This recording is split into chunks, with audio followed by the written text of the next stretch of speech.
remember those days when I was at the bottom. I was at the bottom. I felt.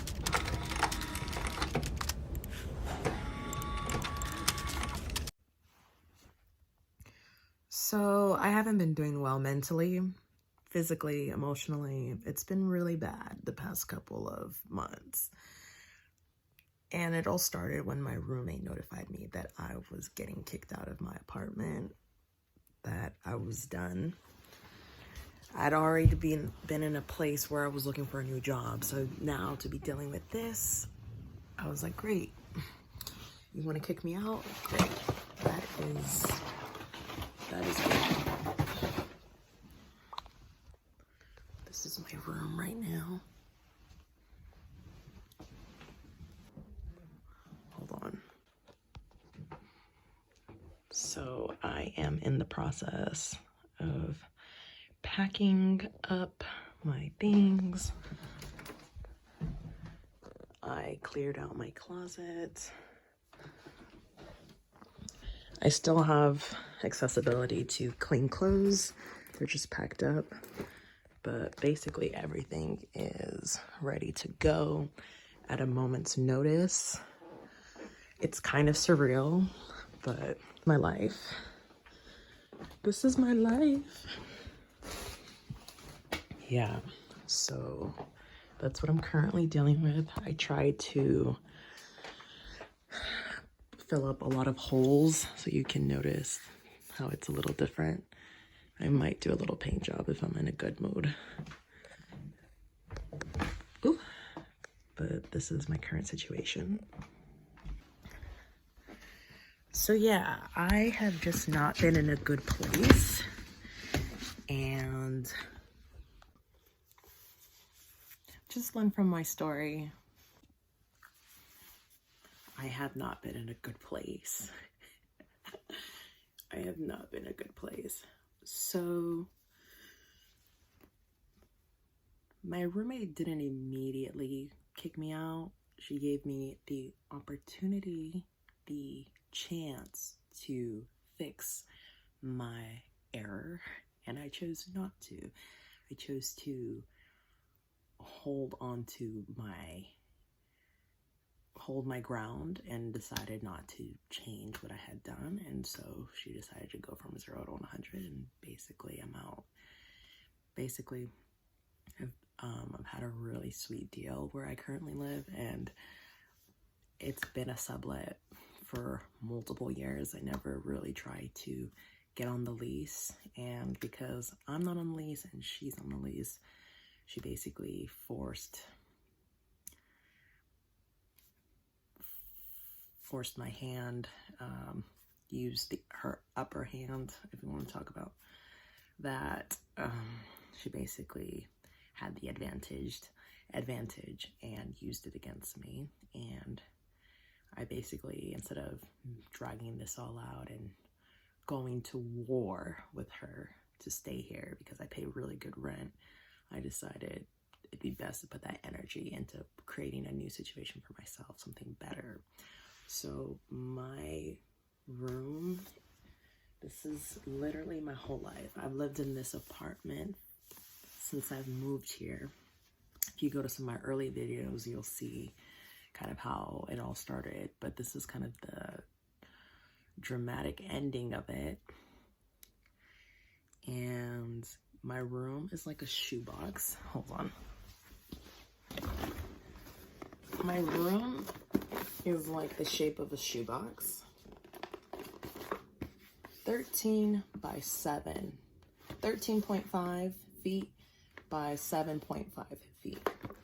So my window is located up here, and I would just have my bed right here up against this wall, and then I have a closet door right here and the entrance door right here. So there are two doors side by side.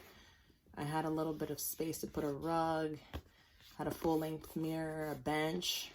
Like, it was a really good deal, but now that has changed. But yeah, there's just so much going on. It's also my Saturn return, and it just makes sense that it all is hitting the fan. I'll add a little bit of romance in there, and you have a good story. And I'm just like, I think about my past, and I remember those days when I was at the bottom. I was at the bottom. I felt horrible. I was depressed. I was not in a good place. And now I have a full-time job. I'm making money. I'm paying rent. I'm independent. And yet this chaos around me, I've spiraled out of control emotionally and mentally. It's hard for me to deal with stress. Like, I cannot deal with normal amount of stress. I am freaking out inside. And just realizing that there are better days ahead. There are better days ahead. I'm going to get through this. Anyone else that's going through this, you're going to get through this.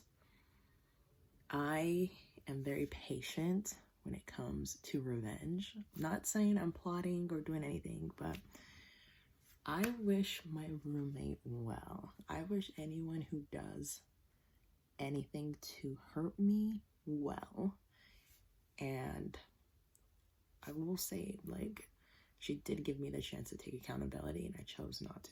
I chose to remain where I was. And honestly, it was my choices. It was my choices that got me and put me in the situation. And I thought, because we have known each other for years, that it wouldn't be a small thing that would be my downfall. Like, she would overlook it or put it to the side. But no, I crossed a boundary. I crossed her boundary, and she needed to check me. So it was more about respect. And she gave me to the summer. So in December, she told me I was out. She gave me to the summer. So let's say like June, July. And I've been trying to look for apartments since, but it's been so hard. I can even talk about the fact that I looked online for 2 roommates so we could start fresh, find our own place. And one woman had bad credit, but she had the money, she had the income. And the other one had a guarantor, so she had a parent that would vouch for her. And she had the income because she works, has a full-time job. However, she was very narrow-minded with where she wanted to live, and she wasn't upfront about that. So she was very specific. She had a very focused scope of what neighborhood she wanted to live in. And I was more open to more neighborhoods, depending on the price, wherever we could just find a nice place.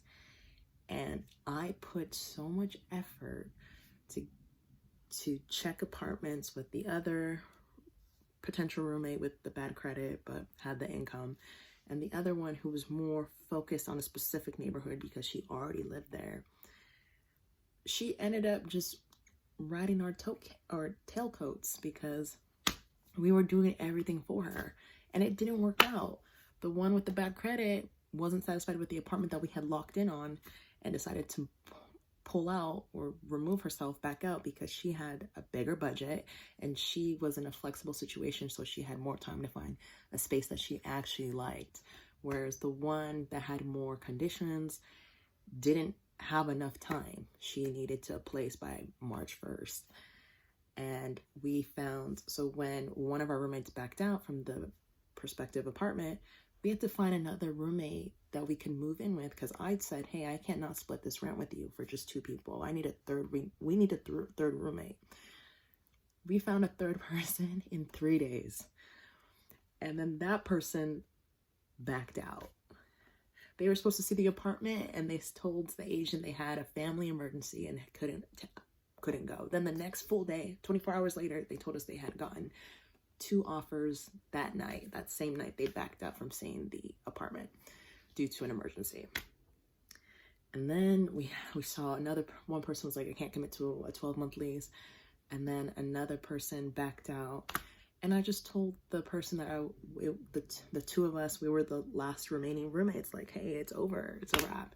And then she says, you know what, I've now changed my mind. I'm looking for something for April 1st, and I'd love to continue staying with you. If you'll have me, I'd love to continue searching with you. And I told her, I can't commit to that. I couldn't, because she knew I was doing all the work. She knew I was gonna help us get to where we were going. I'm like, no, I literally had to compromise so much to be with you, to be your potential roommate. I'm not doing this again. I'm learning my lesson. I'm learning how to say no when I do not want to do something. No, no, no. That has been the biggest lesson of my 20s. Saying no to things that do not serve me, that do not align with where I'm trying to go, to people. Just say no. Just say no. Save yourself the headache, the heartache. Just say no. So I'm learning. And now I'm starting over. And I'm realizing maybe I can just stay where I'm at because the rent is cheap and there's no need to leave immediately. However, it is a very toxic environment where I live. Very, very toxic. I wouldn't wish this on my worst enemy. When it comes to your home and where you live, your environment, it can influence your stress levels and just how you feel and how you think.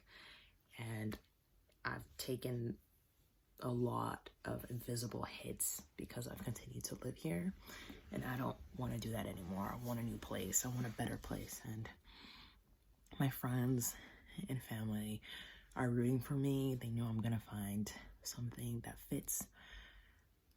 However, I'm just waiting, staying hopeful, faithful that it will all work out for me, because no one will ever be in a position to do this to me again. This has been such a great learning experience on just protecting yourself. The fact that I never was on the lease and I just was like, agreed to this month-to-month agreement is wild. You need to protect yourself. In any situation with the people and parties that you deal with, you need to make sure you're always protected no matter what. No matter if people switch up on you, you're good. I wasn't good. I was naive. I thought I was good. I was not good. But now I know better because I went through this. It's like contracts are supposed to protect you no matter what. You can't just rely on people's goodwill and kindness because they can be upset with you and then want to screw you over, even if you deserved it or not, you know? It's better to play smart. It's chess, not checkers.